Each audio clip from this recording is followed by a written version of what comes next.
Hey y'all, Georgie here from GS Do It Georgie, and I wanted to share with you all my Q1 review.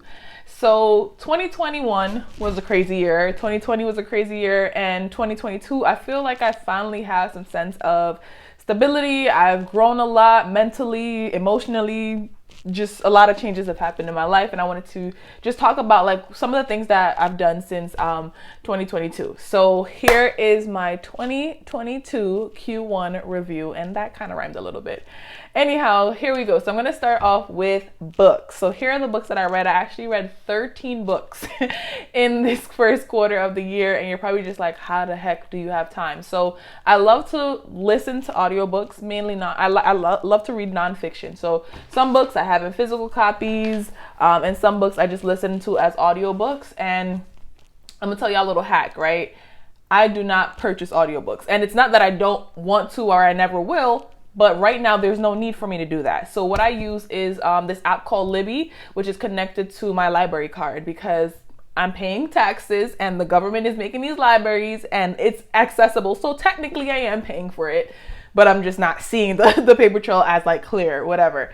So what you do is you go to your library, right? Your public library. If you don't have a library card, make sure you go and get one at your local public library. And you ask them about the online books. And so usually before Libby, they had Overdrive.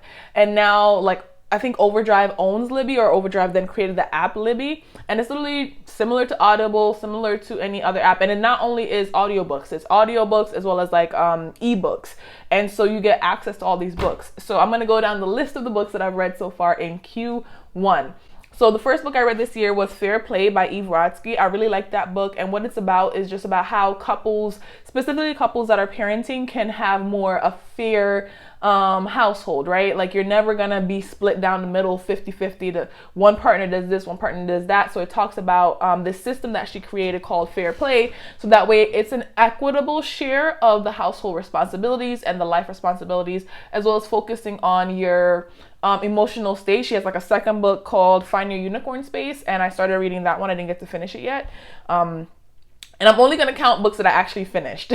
I'm not going to count books that I started reading because then we'd be at like 20 or something like that. So Eve Rodsky, Fair Play, definitely really liked that book. And it was very insightful. I loved her sharing her story about, trying to maintain her professional career while also being a mom. Then Feeding the Soul by everyone's fave, Tabitha Brown. So I loved listening to that book because it was like Tabitha was all up in my ears talking to me, and her voice is so soothing. And in her book, she just shares her journey of becoming a vegan and what it was like, becoming an actress in Hollywood, and like the ups and downs of that while having family life, while facing physical illnesses, losing her mom. So it was very story. I love nonfictions. I love people sharing their stories. So I would definitely recommend that book. Then after that, I read More Than Enough by Elaine Welterot. Shout outs to her. That book was also really inspirational because it talks about her journey as being a biracial woman in America. She's half black, half white, and what that journey was like, especially in the media industry, because she was working in magazines and publishing, and now she's stepped out on her own. She also talks about relationships and what's that like, being 20-something, trying to figure out your life, especially in New York. So that resonated a lot with me. The book I read after that was It's About Damn Time by Arlen Hamilton. So shout out to her, the founder and VC behind Backstage Capital. So in this book, she shares her journey becoming a venture capitalist, right? She didn't start this way, and the ups and downs that it took, sleeping in her car, traveling from hotel to hotel with her mom, and just taking chances, right? Going out and learning the industry through books, through volunteer, through just showing up. And before you know it, she built up this brand, and she had the grit and the tenacity to keep going. And now she's helped hundreds of founders get millions of dollars in investment, and is currently running the fund Backstage Capital. So definitely check that out. After that, I had a bunch of laughs. I was looking all crazy while I listened to Dear Girls by Ali Wong. I listened to this book mostly in the gym, and I'll talk about the gym in a few minutes. And when I say it was so hilarious, like she's just talking. So the book is about She shares life stories and experiences, and the book is supposed to be a dedication to her daughters. They're now like toddlers and little, and the goal is like when they get older they have like a source of like a little bit of history about their mom, and she's sharing these hilarious stories. I mean, of course she's hilarious, she's a comedian, and it was just really inspirational to hear her story and her journey, and just talking about the cultural dynamics of not seeing eye to eye with her parents. I think it was Vietnam and Taiwan. I'm not 100% sure, but just like her cultural background and like how that impacted her experiences in the US as a comedian, a female comedian, like what's that like, what that journey and experience is like, right? So love that. That was book number 5. And then after that, I read Everything Happens for a Reason with Kate Bowler, where she shares her journey of discovering that she has cancer and, working in the field of religion education. So she works at, I think, oh my God, I forgot the university. She works at a university that focuses on religion, teaching religion, and training pastors and stuff like that, and just how this illness kind of challenged that. And she studied oh my gosh, why am I blanking on this? She studied prosperity gospel. Yes, that's what it's called. She studies prosperity gospel, and just how a lot of churches and especially in like televangelism on TV, they'll profess like you just have to believe, and if you do what you're supposed to do, then you'll be prosperous, you'll be successful, you'll be rich. And she talks about that and like what it's like to learn that, and how she felt like it had failed her when this illness was coming after her whole entire life. She just had a child. Would she be able to have more children? What would it cost? Her family life, coming back from her culture that in Canada and coming to the United States, and just kind of being stuck and experiencing all of this at the same time. So that was book number 6. And then we have book number 7 was a poetry book called Vulnerable AF by Taronia Ball, aka Tank. And when I say these poems were hitting my soul, I usually don't this was the first like poetry book that I read on or listened to, and she was just killing it. So definitely check that out. And it's just her stories and journey of being like a woman, experiences heartbreak, experiencing life, and connecting with the people and things around her. Then I read How to Stay Human in a Fucked Up World by Tim Desmond. And this book was also a huge eye-opener. And it literally talks about the journey that he went through from being not such the best kid in his young adult life, and then finding meditation and holistic healing and studying that. And then him and his family moved to like a meditation house that, they were living a happier life, right? Like How to Stay Human in a Fucked Up World focuses on that. It's just like, everything is kind of gone to shit, and how do we find peace within ourselves and for our family. So I really resonated with that book, because that's the kind of journey that I'm on. I want to be able to figure out where I belong, and not where somebody else tells me to belong, but where I truly want to be. The next book I read was Will by Will Smith. So I'm gonna drop 2 cents here. I definitely understand where the energy for that slap came from in the Oscars. And it really talks about his mental health, his experiences, growing up, being famous, being a musician, being an actor, and just trying to go after his dream, and his large love for his wife Jada, and what that looks like, and how he felt like he couldn't protect his mom because his dad was an abusive and did a lot of domestic violence acts towards his mom.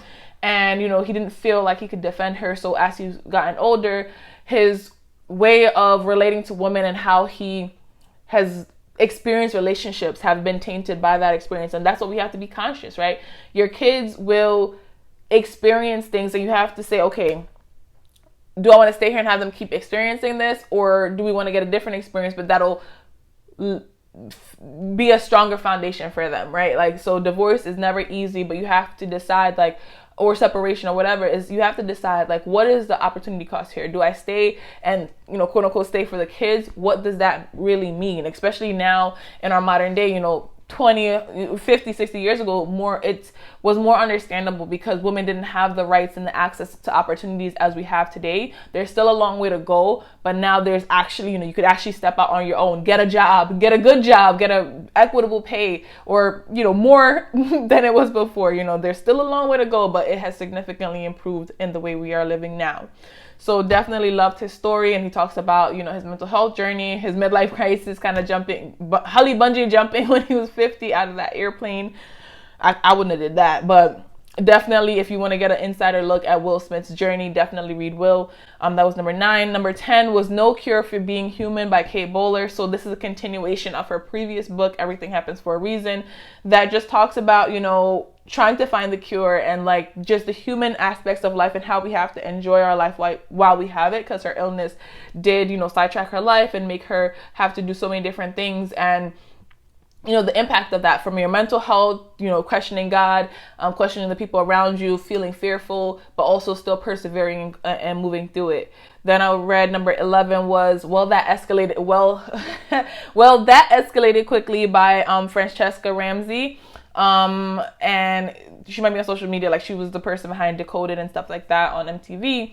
But she just talks about her journey becoming like a social media activist, kind of by accident, with her work in the space of helping people to understand through comedy, entertainment, as well as her writing and her work, the dynamics of being, you know, Black in America and the dynamics of racism and how that impacts us, you know, from microaggression to large, just very outright, like being racist towards Black women and Black people and people of color. So, you know, definitely was a nice story of her journey, you know, from her first jobs to when her first YouTube video went viral, and how she found spaces on the internet and just, you know, shares her voice and acknowledges that she's not always right, and, you know, that ever-changing world and ecosystem of social media. So that was a really nice read as well.